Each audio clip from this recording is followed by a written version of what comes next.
తెలుగు సంవత్సరాదికి ఆంగ్ల సంవత్సరాదికి పోలిక, ఏనుగుకు చీమకు సామ్యమా? తెలుగు తల్లి ముద్దు బిడ్డలారా, తల్లిలాంటి మన సంస్కృతిలోని మంచిని గ్రహించండి, గౌరవించండి, నిజానిజాలు చూడండి. తెలుగు సంవత్సరాది వర్సెస్ ఆంగ్ల సంవత్సరాది. ఉషోదయాన వెలుగు రేఖలతో వస్తుంది ఉగాది, అర్ధరాత్రి చీకట్లతో వస్తుంది జనవరి 1.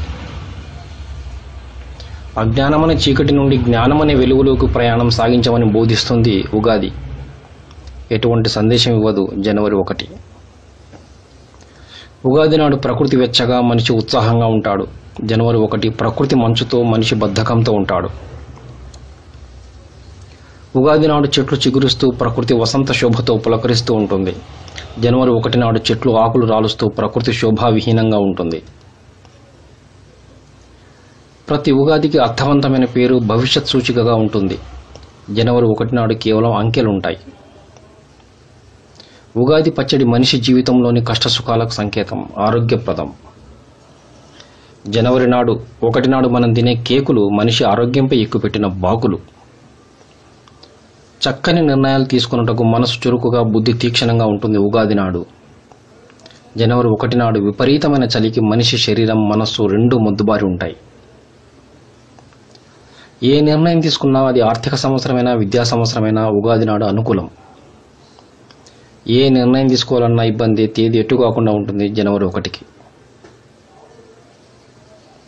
పవిత్ర భావనలతో దైవదర్శనం చేసుకుంటారు, పంచాంగ శ్రవణం చేస్తారు ఉగాది నాడు.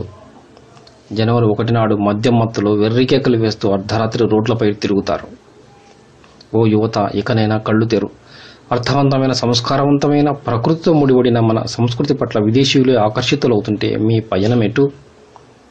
సత్యద్రష్టలైన మన ఋషులు మనకు అందించిన ఆచార వ్యవహారాలు మన ఆరోగ్యానికి, ఆధ్యాత్మిక ఉన్నతికి, మనోవికాసానికి దోహదపరిచేవిగా ఉంటాయి.